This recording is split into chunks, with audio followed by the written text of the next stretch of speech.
Diabetes या मधुमेह को लोकल लैंग्वेज यानी बोलचाल की भाषा में शुगर भी कहते हैं। यह एक लाइलाज बीमारी है जो जड़ से कभी खत्म नहीं होती है। यह कंट्रोल की जा सकती है, यानी इस पर सिर्फ नियंत्रण किया जा सकता है। जिस भी व्यक्ति को यह बीमारी हो जाती है उसे इसका इलाज बंद नहीं करना चाहिए। डायबिटीज हमें तब होती है जब शरीर की रक्त शर्करा या ग्लूकोज अधिक हो जाती है। ब्लड ग्लूकोज हमारी ऊर्जा का प्रमुख स्रोत होता है।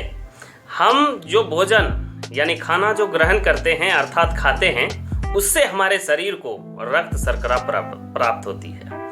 डायबिटीज को अगर हम इलाज द्वारा नियंत्रित ना करें तो इसका असर हमारे शरीर के अन्य भागों जैसे किडनी, आंख, फेफड़ा, हृदय और ब्लड प्रेशर पर पड़ जाता है। जब हमारे शरीर के हार्मोन इंसुलिन हमारे शरीर के साथ सही तालमेल नहीं बिठा पाता है, तब यह बीमारी होने लगती है। मधुमेह को डायबिटीज मिलिटियस भी कहते हैं।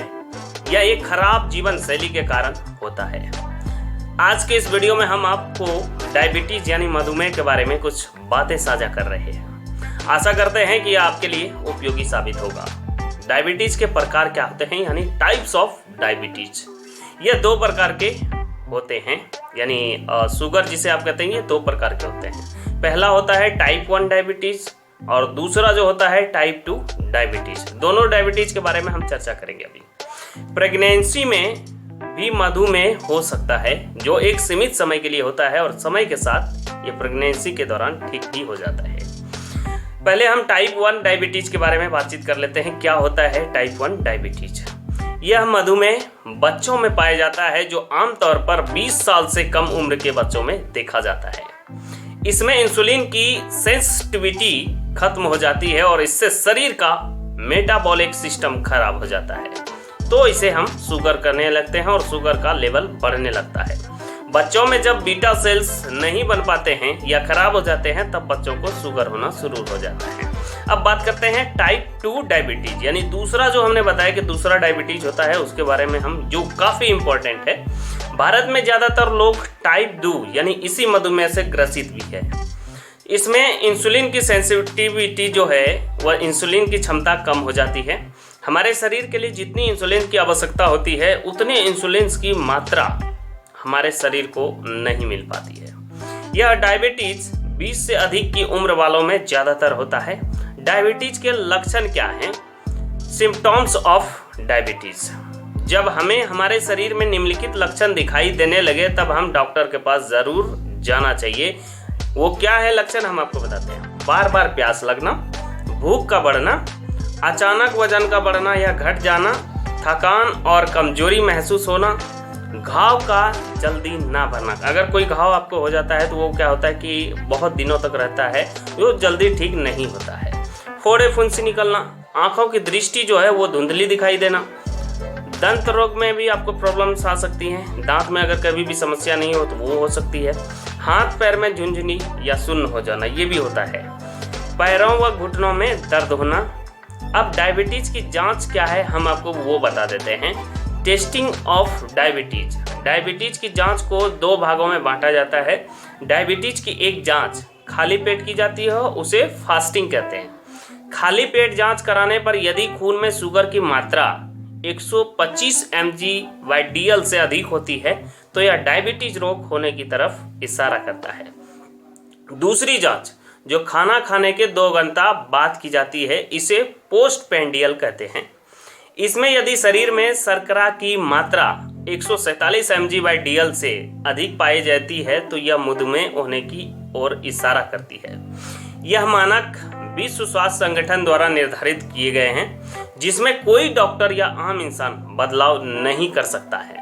अब तो यह जांच और भी अधिक आसान हो गई है। अब बार बार डॉक्टर के पास जाने की जरूरत भी नहीं है और ना ही लंबी लाइन में लगने की जरूरत है, क्योंकि ब्लड शुगर टेस्टिंग मशीन बाजार में सस्ते दामों पर उपलब्ध हो गया है, जिन्हें कोई भी व्यक्ति खरीद सकता है और यह मशीन सही मानक बताती है। इसलिए इस बात से आप सभी बेफिक्र रहिए कि मशीन गलत मानक बताएगी। ग्लाइकोसिलेटेड हीमोग्लोबिन का लेवल 7% से ऊपर नहीं होना चाहिए। यदि ऐसा होता है तो ऐसा व्यक्ति भी मधुमेह से पीड़ित है, इसका भी हमें सही ढंग से उपचार कराना चाहिए। डायबिटीज से बचाव क्या है? Prevention against diabetes. डायबिटीज से बचाव के लिए हमें अपने खान पान के तरीके को बदलना चाहिए। खाने में हमें कई प्रकार की चीज़ों को शामिल करना चाहिए, जैसे ग्रीन टी, करेला, जामुन, तुलसी, जंजीर के पत्ते, मेथी, दालचीनी का पाउडर और भी बहुत सारी चीज़ हो सकते हैं। शुगर के जो बढ़ते लेवल को बचने के लिए क्या करना चाहिए? व्यायाम करना बहुत आवश्यक होता है। यहाँ पर हम आपको कुछ उपयोगी खाद्यों के बारे में बताने जा रहे हैं जो शुगर के रोगियों के लिए कारगर साबित होंगे। तो आइए हम आपको बताते हैं क्या है। पहला है नीम। नीम बहुत ही गुणकारी औषधि है। इसकी पत्तियां और छाल दोनों ही औषधि के गुणों से भरपूर होती है। नीम की पत्तियों को पीसकर उसका जूस बनाकर पीना चाहिए या 2-3 पत्ती सुबह शाम खानी चाहिए। ग्रीन टी भी शुगर के रोगियों के लिए फायदेमंद साबित होती है। जिन व्यक्तियों को चाय पीने की आदत होती है उन्हें ग्रीन टी पीना शुरू कर देना चाहिए। इससे कोलेस्ट्रॉल भी घटता है। ग्रीन टी में चीनी या शहद का प्रयोग नहीं करना चाहिए। अगला जो होता है करेला।